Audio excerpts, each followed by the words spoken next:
dalla prima superiore in poi, qualsiasi testo di ricostruzione, qualsiasi tesina, viene correlata con la bibliografia, che qui è mancante. Abbiamo detto, vabbè, ma allora andiamo a vedere. Cosa dice Wikipedia sul muro di Berlino? E zac, abbiamo trovato Wikipedia pari, con gli stessi errori grammaticali peraltro.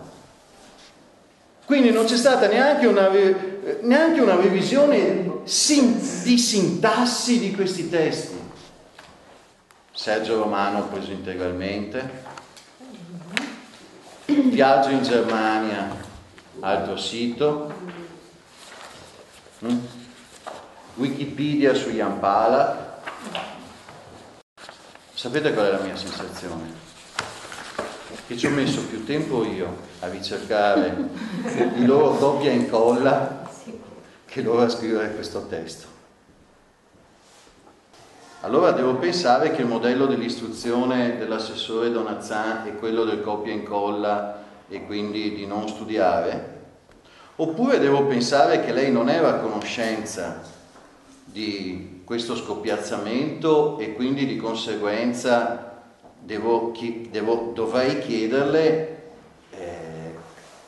che ufficio stampa ha, che edita certe cose senza nemmeno passarle al vaglio a un controllo critico, ovvero i messaggi subliminali che sono contenuti in questo testo.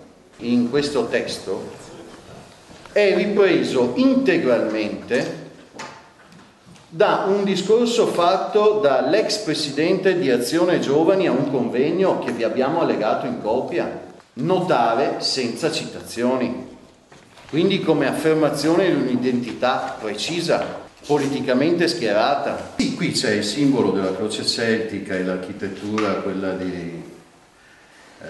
dell'euro di stile fascista, ma il problema della croce celtica è che tutti pensavano che fosse un simbolo neofascista, invece è sbagliato. Ci siamo sbagliati tutti, è il simbolo della spiritualità irlandese, pertanto gli ultras che vediamo negli stadi sono semplicemente degli spiritualisti irlandesi. Poi oltretutto si parte semplicemente dal muro, no? Berlino divisa, ovviamente non si cita prima perché è ovvio che il comunismo era l'unico male assoluto del Novecento, come è ben scritto qui. Va benissimo, io peraltro lo sapete bene, non sono comunista, non sono mai stato, anzi.